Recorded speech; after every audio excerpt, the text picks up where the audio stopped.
Hi, everybody. Good to be here. Great that you join our talk. Jon, you have been introduced by Nico,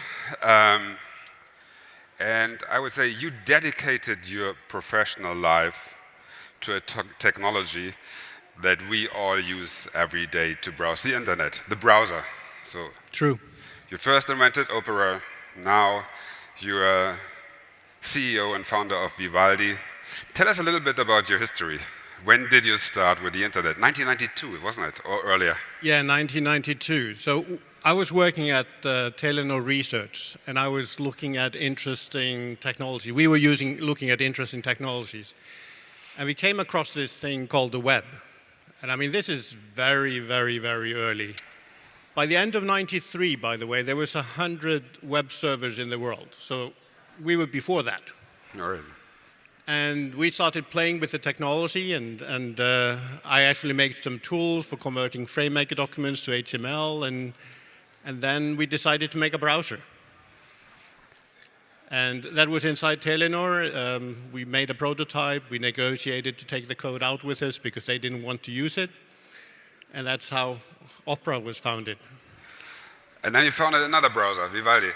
Yeah. I mean, so basically, after doing browsers for 17 years, you would think, hey, you might want to do something else. So I was thinking, hey, I'm going to do something else. But after a couple of years, and I was seeing that Opera was going in the wrong direction, I felt, okay, there's a need for another browser. So we'll do it again. We'll make Vivaldi as a new browser. Tell us a little bit about your company.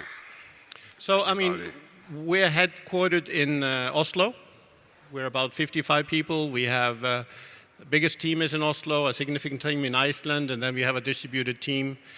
We're also in the US at times. We have meetups. I'm actually coming from the company meetup, which is for the month of June, where we bring employees and family together.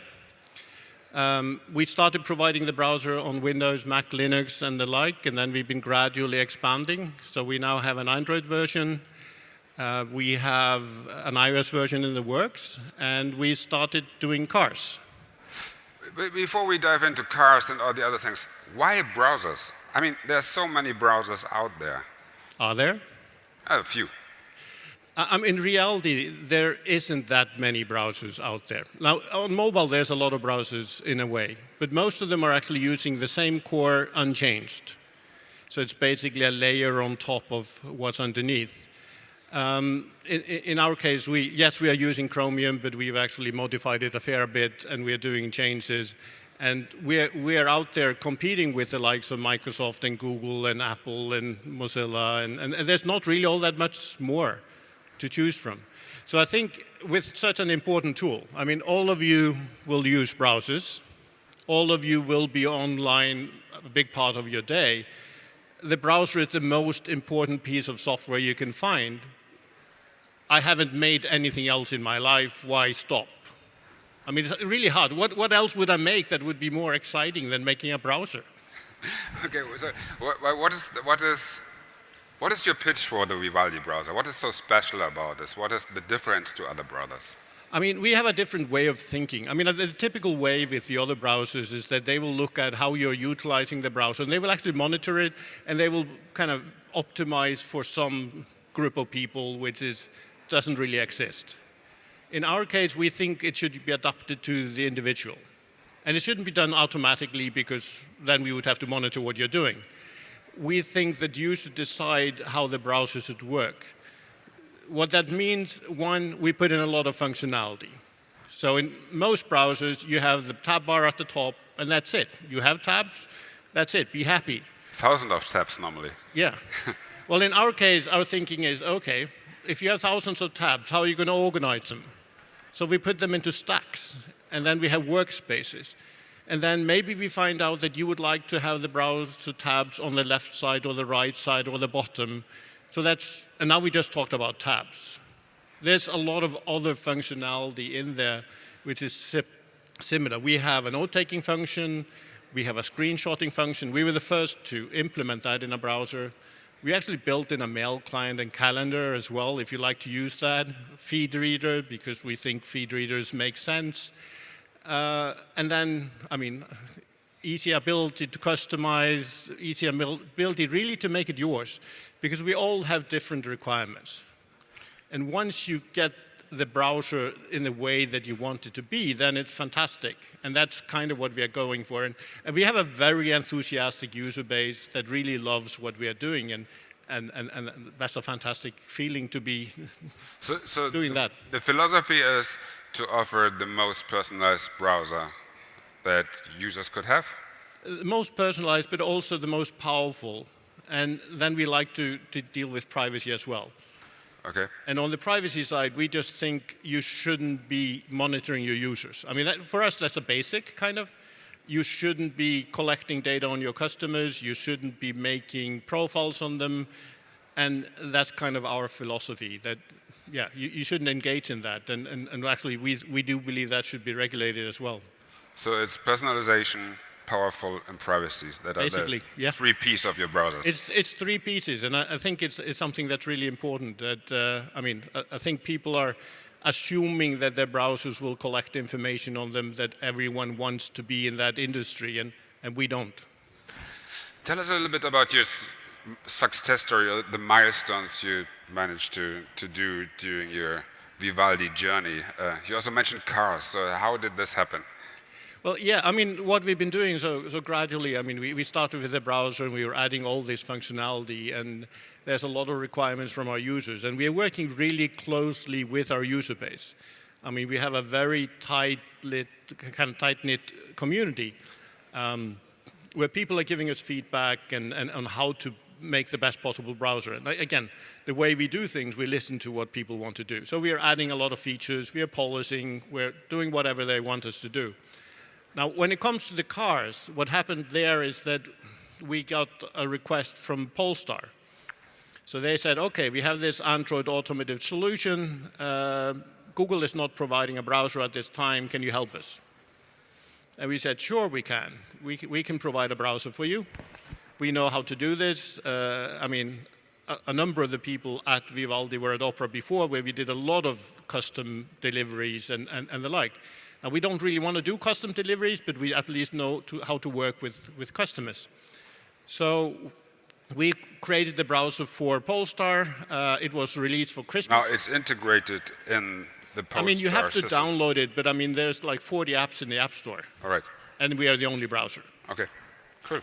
So I mean, this was a Christmas gift from the CEO to the Polestar community. They wanted it out for Christmas. We delivered it out for Christmas. Which year? This is a couple of years ago, basically. Okay. And very quickly then, everyone else was contacting us. So the next... The other car manufacturers. All the car manufacturers. So the next one that followed was Renault. So we had a couple of cars out with Renault so far. And more coming. Then followed Mercedes. So the E-Class has been announced, and there was another announcement with the CLE yesterday. So there's more Mercedes coming. And then we did a deal with the Volkswagen Group. So they're also going to Android Automotive, and we will also be available in those cars. So I'm kind of surprised we're still alone in Android Automotive cars. I don't think we'll always be So there's no that. other browser in all the other car manufacturers? No, I mean, the only car that I know has a browser that people know of is Tesla. So Tesla has a browser, and I mean, Elon Musk was saying how crap it was, and we actually did a test, and we kind of agree with him. It's really, really very rudimentary, and in our case, you're actually getting a full browser in there, not some toy. So you are the leading browser in the car industry, is Yes. that what you could say? And will this give you an unfair advantage in the future, if cars are having more Would it give us an unfair advantage if people choose to use our software? I mean, the point is, we are not... Is that your big bet, the car industry? Sorry? Is the car industry your big bet? I mean, we are actually just wanting to be with users wherever they are, and we saw this as a way to provide a great experience. We feel we have a strength to be able to do this. This is something we know how to do, but we're not betting particularly on the car industry. We're seeing car industry as part of what we're doing. We want to provide a fantastic desktop browser, a fantastic mobile browser, and now we're providing a fantastic car browser. And we'll look at what else we can do. I mean, we just want to support our users wherever they are and provide them with a great experience. You also included in your browser, talking about your product, Mastodon. Yes. Why did you do this? I mean, I think a lot of us are seeing what's been happening with the social networks as a serious problem. I think in some ways that's where it went wrong. The web is supposed to be decentralized. That's how it was worked. That's how we beat big tech in the beginning. Because when the web started, it was just some universities and some other sites here and there around the world. And you had big servers, kind of CompuServe, and you had AOL, and you had Microsoft Network, and these had a lot of content and the like. But we beat them because everyone could set up a server, and that was a change. I think we've seen the damage the social networks have done to society with their algorithms and where they're deciding what people should see and learning from what you've seen before and just trying to keep you on the platform by showing you hateful speech and the like. I think there's an opportunity now with the Fediverse. So basically with the new standards from the W3C, you actually have a specification on how to do distributed social networks. So we've supported Mastodon as one of those implementations. We think that's a really good alternative for those that want to get away from Twitter. There is a learning curve. You have to basically, if you don't fill your home feed, it's going to be empty. But once you start to fill things up, it will be a lot more rewarding because it will be the people that you like and follow and not some random content that someone wants to push to you. So I think it's a much healthier way of doing social networks, and I really think everyone should join. I mean, when Elon Musk says to NPR, go away, they should listen, and then they should set up their own server on the Fediverse where they actually promote their own content. That's really how the web was built, and I think that's how a healthy social network system should work. So you would say, to reverse big tech, coming back to the topic of our talk, the Fediverse could be one answer? Yeah, I mean, it's actually very, very important. And I think, to me, I have a lot of excitement for this because it's kind of reminding me of the early days of the web. Because this actually has the possibility to be game-changing. I think people should jump on. And the sooner they do, they can be part of a world that's changing. They can contribute to a world that's changing in a positive way. I mean, what is needed to have more people to jump on? What is needed to have a more decentralized web in this meaning?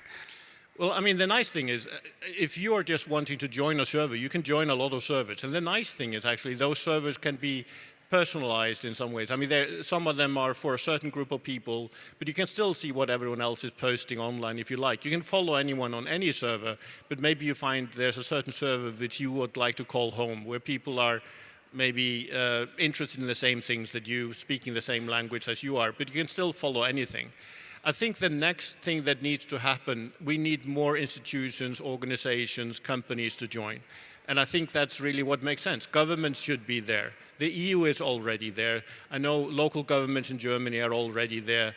I think we should be seeing more governments join. I think you should see universities join, because they can have their own local hub, but they can still follow the rest of the world, right?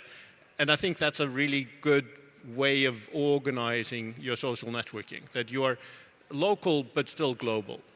How big is the success chance that this will happen? I mean, Facebook just started Threads today in the US as an answer to Twitter, and there's a big competitors to Mastodon, and all these walled gardens, big tech players are in there. Well, I mean, hopefully gradually people will be seeing kind of the difference of having a system where you are controlling what you're seeing instead of some algorithm is choosing what you should be seeing based on their business.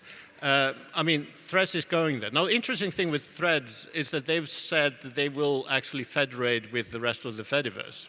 So they will become a unit in the system. We have to see how that works. I know some people are terrified of the thought of them joining.